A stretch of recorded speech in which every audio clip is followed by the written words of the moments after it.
Welcome to the WhiskyCast Tasting Panel. I'm Mark Gillespie.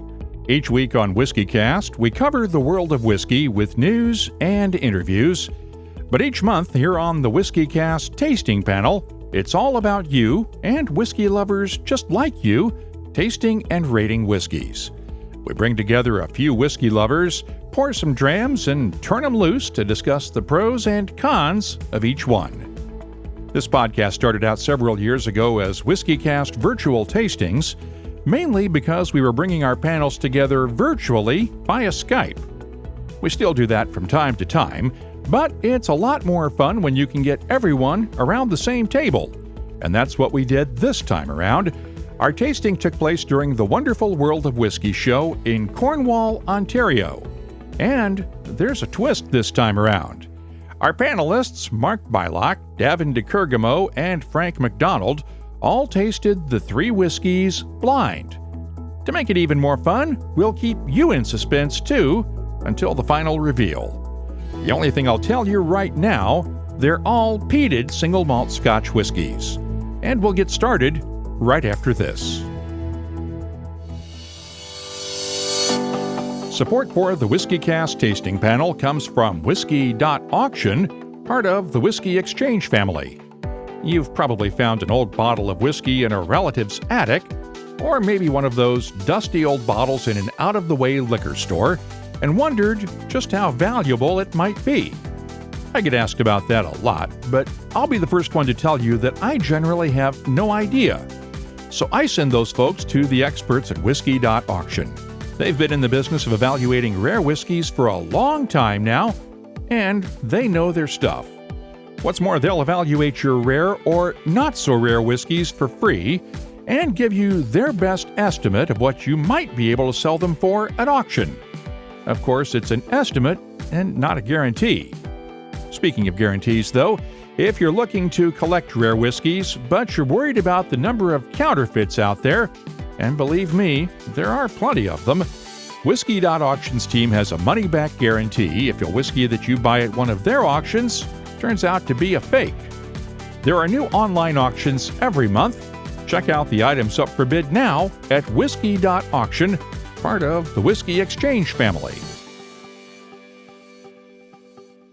Let's meet our tasting panel for this month. We are assembled at the Wonderful World of Whiskey show in Cornwall, Ontario. And we have a panel of Canadian whiskey lovers. We're not talking Canadian whiskeys this time, though, and I'll explain that in just a second. But let's meet the panel first. Frank McDonald is to my immediate left. Welcome, Frank. This is your first time on the show. Tell us about yourself and how you got into whiskeys. Okay, thanks, Mark. Thanks for inviting me. I'm a newcomer to whiskey. My drink of choice used to be a slow gin fizz. So in the last 10 years, I've gotten to drink with the big boys. And my uncle introduced me and then introduced me to Ed Patrick from the Companions of the Quake. And Ed sort of took me by the hand and led me. And I ended up being the chapter of the Cornwall Companions of the Quake. And I volunteered for something I wasn't sure what I was getting into. But I love tasting different whiskeys, and I love sharing the experience with lots of different people. And thank you for welcoming us to your hometown this weekend and for joining us on the panel. To my immediate right, Mark Bylok, a longtime whiskey writer and host of The Whiskey Topic. Yes, thanks for having me on. Podcast, along with Jamie Johnson, who is not with us. She's goofing off doing something work-related over in Scotland. Tough job. But tell us how you got into whiskeys.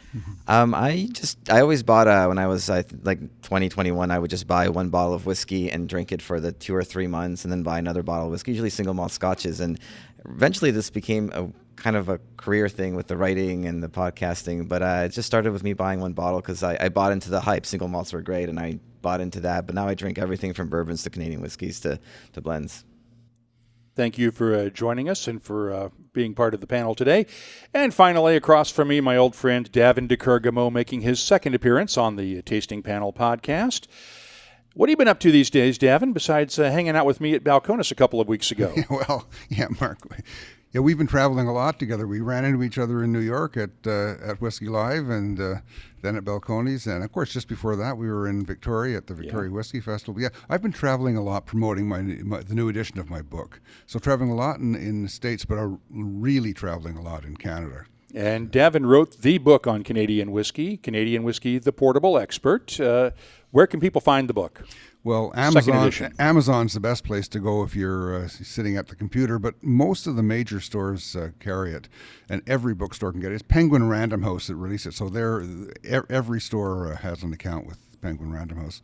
And I know your first edition won a bunch of awards for whiskey books, and I'm hoping the second one does too as well. You know what? Being a second edition, it's not eligible for a lot of the writing competitions. So I'm a little bit disappointed because I think it's a lot better than the first one. Yeah, you had a chance to revise everything. Absolutely. Well, we're going to taste some whiskeys this time around that are not Canadian whiskeys, and I've been wanting to do this for a while. We're going to do a blind tasting. So we're not going to tell the guys what they're tasting until the very end, and this should be kind of fun. All I'm going to tell you is that these whiskeys are peated. And grab that first glass on your left, and while you guys get your noses into it, I will go through the scoring system we use on the WhiskyCast tasting panel. Each judge will score on a 0 to 5 scale with half points acceptable. They're going to nose and taste first neat, then add water to their taste, and then come up with one score for the whiskey overall. They won't discuss the scores with each other until after we've tabulated all the results. What we'll do is use my rudimentary math skills to come up with an average for each whiskey, and then we'll report out an average score for all three whiskeys that we're tasting today. Guys, what do you get on the nose for this one? I can't wait to see what you come up with. And if you think you know what it is, go ahead and you can jump in. So for me on the nose, it's definitely a lot of the it's peated, but I don't have a very sensitive peat detector, so for me it's a light peat, probably because I drink a lot of Ardbeg, and so for me that's the kind of level of peat. So it's the very thing, and then getting just a lot of caramel. It smells, I don't know if young is the right term, but it has that kind of youthful or high proof, or I guess one of the two. Okay. Yeah. Which is nice. Frank? Taking a while, I guess it's more of a Bunnahabhain type whiskey with the light peat in it. I'm not sure what else. You don't I'm have to guess getting what right it is, now. but just tell me what notes you're getting. Well, the little bit of peat comes across, but not significant. And yeah, well, I'd echo what Frank says and what Mark says. If it was wine, we'd say it was closed. It doesn't have a whole lot of aroma, but I am getting peat, but not very much. There's some vegetal notes there, which I really quite like bright, clean vegetal notes, and it's. I don't know. You can like almost nutty or grainy or something like that. Like like the spent grains that you get at a single malt distillery. Yeah. So I'm getting some of that, but it seems a bit light, quite honestly. Yeah. Well, go ahead and taste it. Let's see what you guys get on the palate. It's sort of fun here being the only person in the room who knows what these whiskeys are. And trying hard not to give up any secrets. It's got nice peppery spiciness on it. More peat on the palate. I don't find a lot of complexity, though. It's not one-dimensional, but it's not a really broad whiskey. And I'd agree with you, Mark, that it doesn't seem to have a lot of maturity either. Yeah, it's very sharp. Both peppery spice and boozy sharp. I get some smoky on the aftertaste around the edges. Yeah. And the pepper, but after it leaves your tongue, there's not a lot there to talk about, I find. Well, let's see how it does with a little bit of water. I'll tell you, it is bottled above 43%. Above 43. Above 43, so a little bit of water should not kill this one.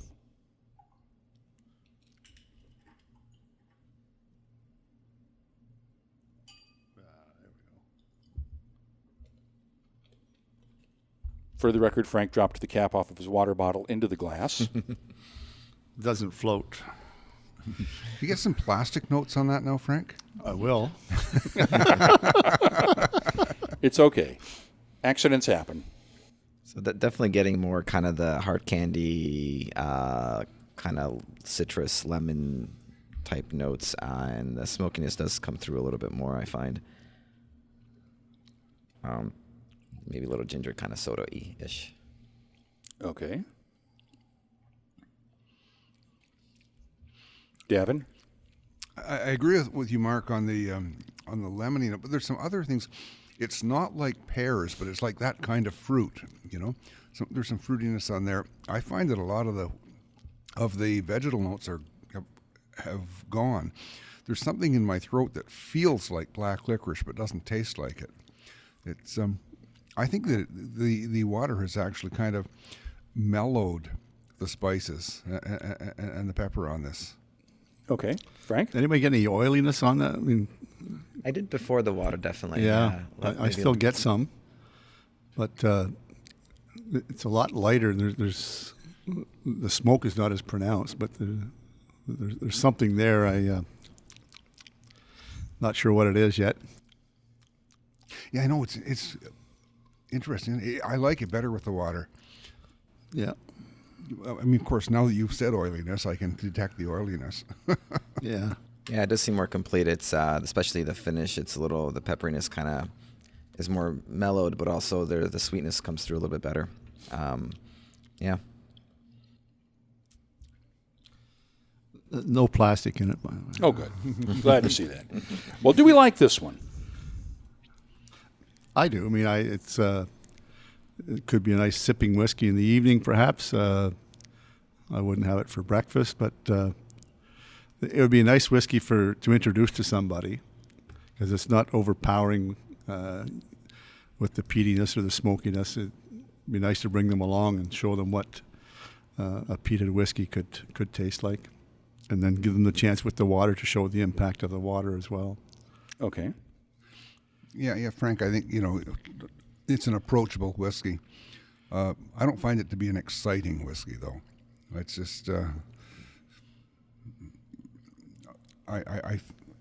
it's you can sip it and not think about it. In fact, I could even sip this whiskey outside with a couple of ice cubes on my deck and not even think about it.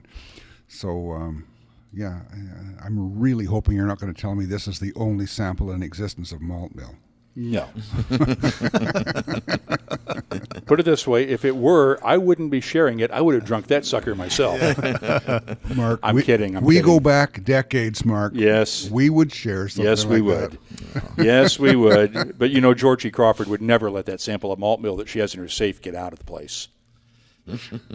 Georgie's the distillery manager at Lagavulin and has the only known official sample of malt mill that's documented somewhere in her safe. What do you think of this one, Mark? I feel like this is an interesting one for me because I do think it's high proof, and high proof whiskeys do tend to be a little closed off at first, especially. So I would, if I was grading this, I'd probably, I think Davin would say the same thing, wait 20, 30 minutes and go through it again. But I do like it. I do think it does a few things really well, but it just lacks a little bit of the broadness of flavor. Well, go ahead and write down your scores for this one, for whiskey number one. You can, since you all have some left, you can come back and take a look at it in a couple minutes if you want. And we will move on to whiskey number two. The only thing I will tell you about this one is that it is bottled at 43% ABV. And it is the middle glass in front of you.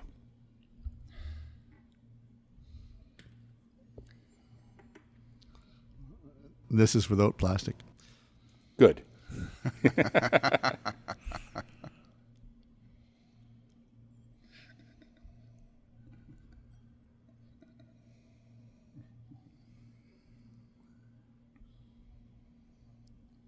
So, it's a deep kind of caramel forward whiskey, but there's more herbiness to this one. I just can't quite identify the note.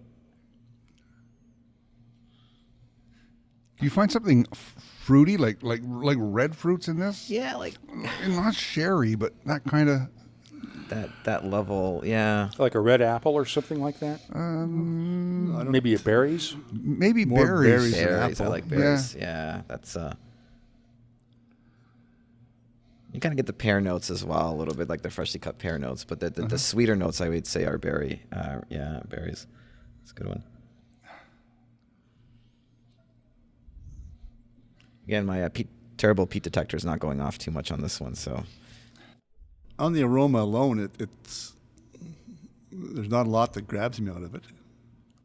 I mean, there's some berries or fruit in the background, But you know, Frank, I'm feeling that like it's got a fair good breadth of aroma, but it's really tightly integrated.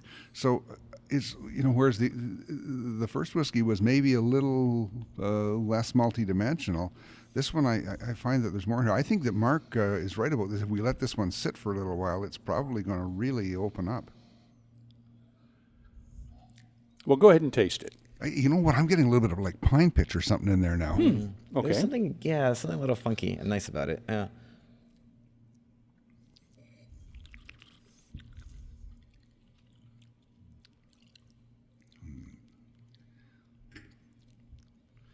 it tastes better than it smells. I really enjoy that. Yeah, Frank.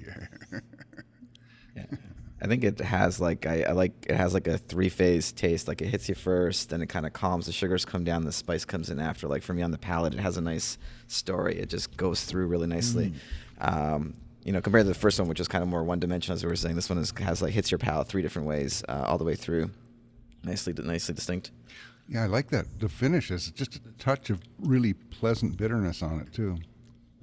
A smoky bitterness. Well, yeah, there's smokiness there, and it lasts for a bit, doesn't it? Yeah, ashes and things like that. Yeah. And Frank's taking another sip.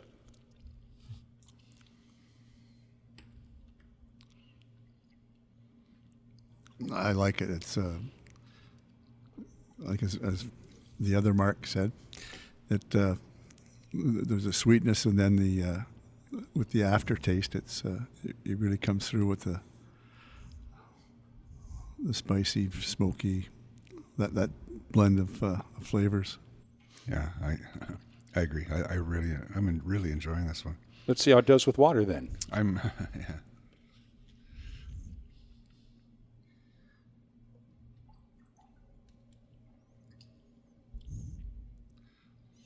It's fun watching tasters put the water in to see how much they put in. Mark and Davin both just put capfuls in. Frank just poured straight from the bottle and still managed to keep it slightly under control. Don't like to bring it down too much too quickly. Just enough to make it interesting. Does the nose change at all?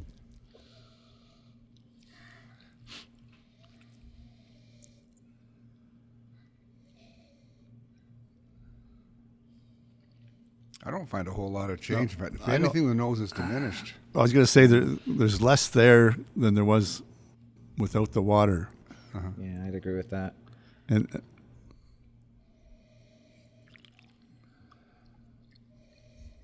trying to see what. But it tastes wonderful with water. Okay. And I'm getting like those brown sugar caramel notes that you were talking about, Mark. The peat seems to have been rounded out. It's great, the peat smoke. Nice pepperiness in the back of your throat. But there's something like, it's like, I don't know, barley sugar, which is like not very sweet, but it right across your whole tongue. I don't get as much sweetness perhaps as you do, but it's not very sweet. No. I find the berry notes have disappeared. And maybe there's a little bit of farminess or something in there now. Yeah, I agree. I kind of prefer this before. Well, we all add a different amount of water, but for me, it was that the spiciness really kind of came through harder, and the sweetness kind of. And I agree, that kind of that little funky complexity I really liked about it diminished with the water. Yeah. Yeah. Yeah, I don't get it as much anymore. Okay. Do we like this one? Yes. Yes. Okay. Go ahead and write down the scores for this one. And we'll move on to our third and final whiskey. And I'm not going to tell you anything about this one.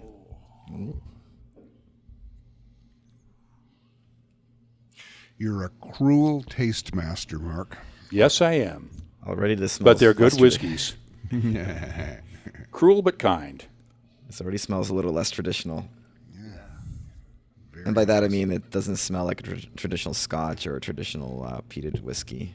It smells a little different. Yeah, like lots of candy and stuff Sweet, like that. eh? Like corn. It And smells like- really sweet fruit. It smells like a corn kind of, like more. When I say corn, I mean like more like a bourbony, smoky combination. I think if I'd smelled this whiskey, 5 years ago, I would have said, "Oh, this doesn't really smell like a whiskey should." But with all the great products coming out right now that are different, I think this is kind of right up there with kind of a unique nose and unique profile. I don't know what that is, but it's familiar. Something on that nose. I'm just trying to pick it out. It's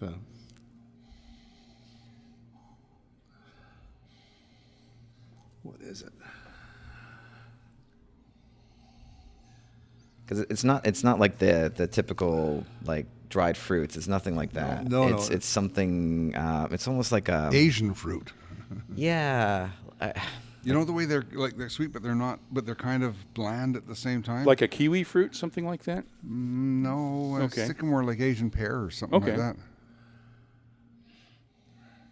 that. I think the sweetness is more like a burnt caramel, not a what I mean, like not a light caramel or melting. It's more like kind of more on the burnt side, not in a bad way. Just that's what it hits. But then there's that other element. You're enjoying yourself, aren't you, Mark? Oh, yeah. This is fun. Look at him. Go ahead and taste it, guys. All right.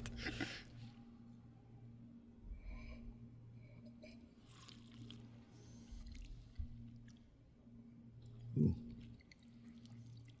That's punchy. Yeah. It tastes more traditional. So The corn is gone. When It's quite. Sorry. whenever from the aroma, you were saying, Mark, yeah. I don't taste any corn flavors. Yeah, nothing like that. Yeah. I find it dry, pulling, tannic.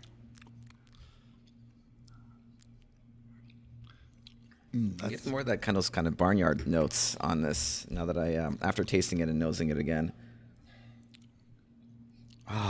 There's still something on the aroma. I'm trying to pick it out. It's on the edges. And there was something that very first smell of the whiskey. There was something like a strange kind of fruitiness. It's like a cognac, but without the sweetness. That fruitiness in the cognac, but not the. I don't know. Is this Bren peated? There is no Bren peated.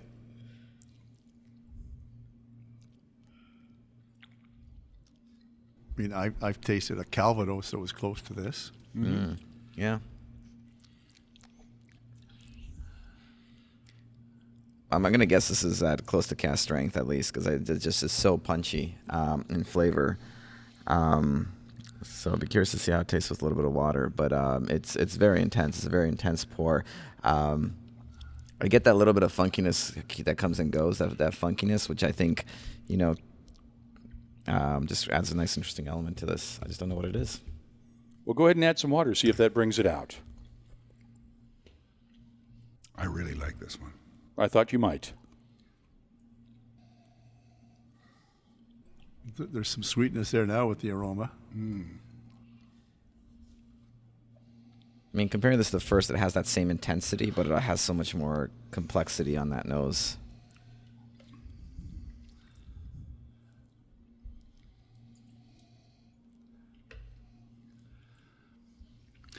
More complex and a lot sweeter.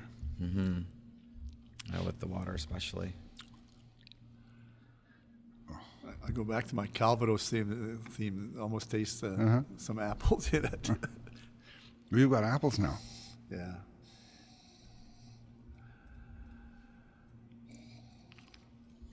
Wait till I taste it.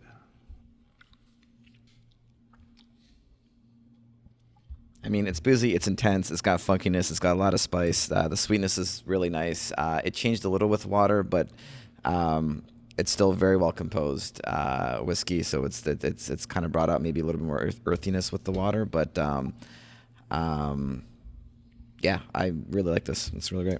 I'm going to be interested when you reveal the ABV, because this seems quite strong. Yeah, it's boozy. Quite high ABV. Did you get any earthiness out of this one? I do. Yeah. Especially with the water. Yeah. And if you guys want to, at this point, go ahead and write down your scores. And if you want to go back and look at the other two, since they've had a few minutes to get some air into them, go ahead and take a look at that. And then we will get the final scores for all three whiskeys. And we'll do the reveal right after this. You're listening to the WhiskyCast Tasting Panel. There's nothing quite like sharing a whiskey with some good friends, and whiskey clubs are becoming more and more popular all over the world. Each month we honor one of those clubs as our Whiskey Club of the Month. And this month we're honoring the Portland, Oregon chapter of Women Who Whiskey. It was the second chapter of Women Who Whiskey after Julia Ritz Toffoli started the group in New York City a few years ago, and the chapter has grown to more than 200 members.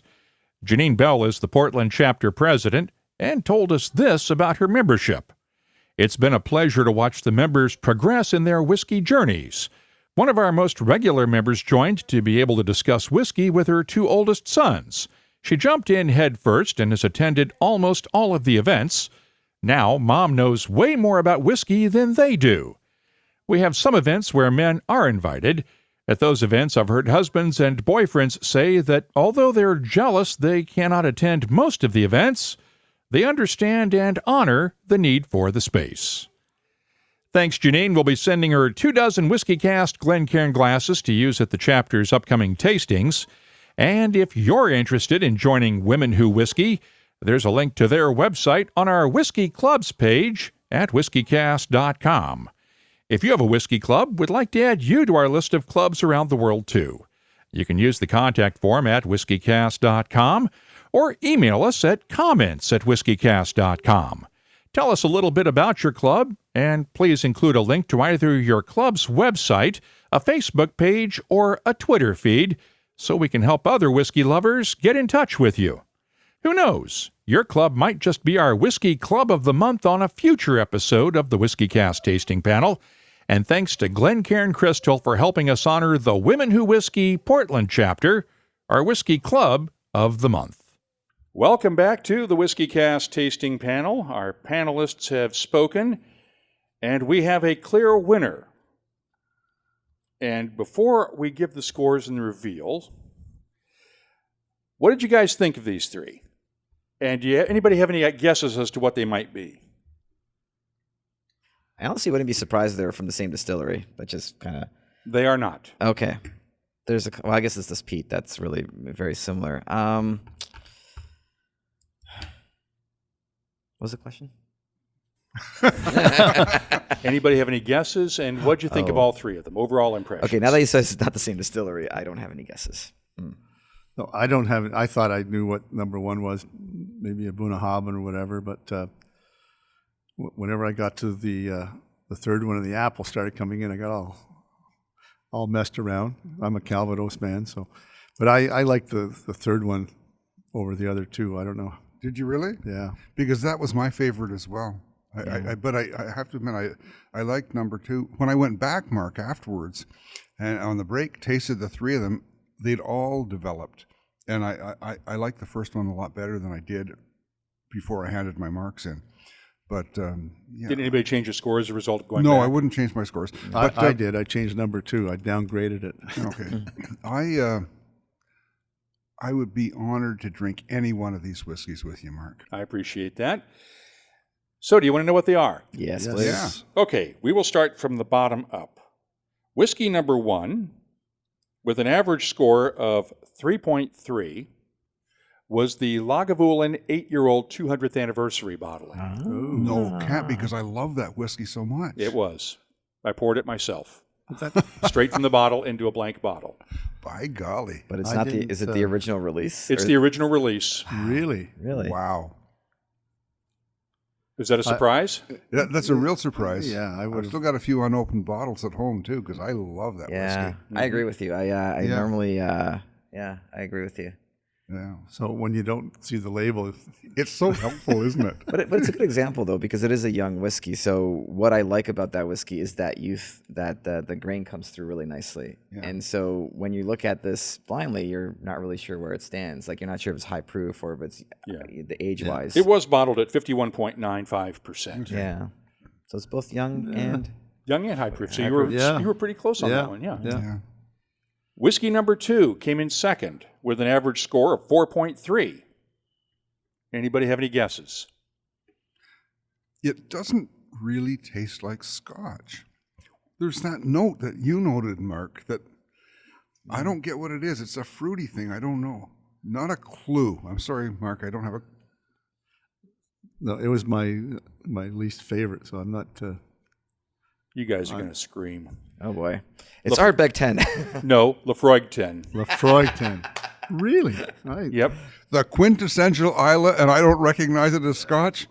Davin, it's time to hand in your walking papers. But anybody have any thoughts on number 3, the one you guys all liked? Lagavulin. No. What was it? No. Ardbeg? Nope.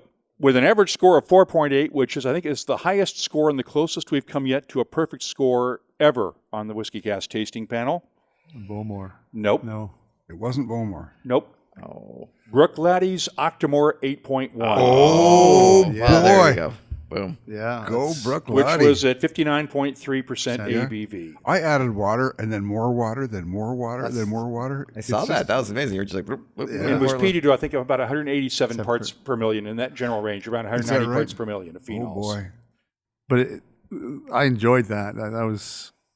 So that was a I Mark hadn't tasted Grenier, 8.1. Jim McEwen whiskey. No, that was an Adam Hennett whiskey. Well, it started under Mark and Jim, Yeah. but Adam Hennett was the one who picked it. It was the Yeah, okay. Octomore 8.1 Yeah. and blended it. Boy, oh boy. We'll have to get That's some of that. the current series of Octomores. Yeah. Yeah. Yeah. Yeah. They're hard to get. Wow. That is good whiskey, my friend. I like that. Yeah. Any final thoughts? Obviously, this had to have been a surprise on all 3 because I think we stumped you on all 3. Yeah, you totally stumped me. I wasn't even close with Calvados, was I? Well, No. Brook-Laddie is owned by Remy, which is in France, and Calvados comes from France. So there's a connection there. Maybe it was Yeah. Calvados barrels. Who knows? So at least you didn't say Beju. I think all 3 of them opened up nicely over time, but I'm not surprised that that's Octomore. I mean, I wouldn't have guessed Octomore, obviously, but just the high proof, how delicious it is, and the third one, how it came through was, now that you say Octomore, I'm like, of course it's Octomore. Yeah. Well, I could have picked the 8.3, which was the real peat monster at something like 350 parts per million, but that would have stood out like a might sore have- thumb. Yeah. I might have said peaty on that one. I Yeah. would have been like that. That one Yeah. sounds peaty. Yeah. No, that's. I think if one thing this really demonstrates is the benefits of blind tasting. You don't have the label effect. Yep. You're just thinking about what's in the bottle. And it's just like we were talking about earlier, you know, people, if they tasted blends, they would love them a lot better if they didn't know they were blends. Oh, yeah. This is, yeah, thank you very Yeah, much. thanks, Mark. Thanks, guys. Thank you very much. I hope you had as much fun with this as I did. And did you learn anything? What I learned is that you always have to be open to new experiences, and you can't rely on your past preconceptions about different whiskeys, because that Lagavulin 8-year-old is an absolutely staggeringly good whiskey, and it was my least favorite in this group. But could that have been because it was the first one, too? Well, it could have been. Could have been. I enjoyed 1 and 3. I'm surprised number 2. I didn't get attached to that one at all. But it. I think when we drink whiskey, we're pouring it from a bottle with the label, and so Yeah. we say, well, it should taste like this. Yeah. Or Remember, we think it should taste like this. remember, We have Frank, I didn't even recognize it as Scotch, and it's like the basic Isle of Yeah. whiskey, Lafroig Yeah. 10. I know, you and I both, Davin, were like, oh, this smells non-traditional. And all of a sudden, Yeah. oh, it's a fork. Where did they don't do that at Cavalan? No, it's not. It's not Amrut. What is it? Yeah. Oh yeah, it's like the basic core whiskey from Isla. The funny part about that Lafroig 10 is they'll tell you if you've do the tastings at an official or for event, they're like, well, the 10 brings out more mineral and all these other flavors you don't get in the quarter cast or in the 18 or the quarter cast especially. And they were right. Like this does. That those flavors come through. I enjoyed them all. Yeah. Yeah. Well, thanks, guys. This was a lot of fun. Thank you. Thank you, Mark. Thanks again to our panelists, Davin de Kergommeaux. You can read his work at CanadianWhiskey.org. Mark Bylok, one of the hosts of the Whiskey Topic podcast, and Frank McDonald of the Cornwall chapter of the Companions of the Quake, Canada's nationwide whiskey club. Once again, our panel gathered at the Wonderful World of Whiskey show at the NAV Centre in Cornwall, Ontario. Thanks to Ian Bentley and the entire staff of the NAV Centre for their support in producing this episode. Now, if you'd like to be part of an upcoming episode of the WhiskyCast tasting panel, all you have to do is use the contact form at whiskycast.com or send an email to comments@whiskycast.com, and please put tasting panel in the subject line. Let us know where you live and whether you have Skype on your computer. That's how we bring our panelists together for virtual tastings. But if I'm going to be in your area soon, we might just bring some whiskey lovers together for an in-person tasting. That email address again is comments@whiskycast.com. That's also where you can share your comments about the show, and I hope you'll also share the WhiskyCast tasting panel with your friends. You can also help other whiskey lovers discover this podcast by leaving reviews or ratings at iTunes or wherever you download your podcasts from. Of course, don't forget to join us each week for the latest whiskey news and more cask strength conversation on WhiskyCast. The WhiskyCast tasting panel is brought to you by Whisky.auction, part of the Whiskey Exchange family, where you can bid on rare whiskeys or sell some from your own collection. Online at Whisky.auction. The WhiskyCast tasting panel is a production of Cask Strength Media, copyright 2018. I'm Mark Gillespie, reminding you that when you drink, please drink responsibly. Thanks for listening.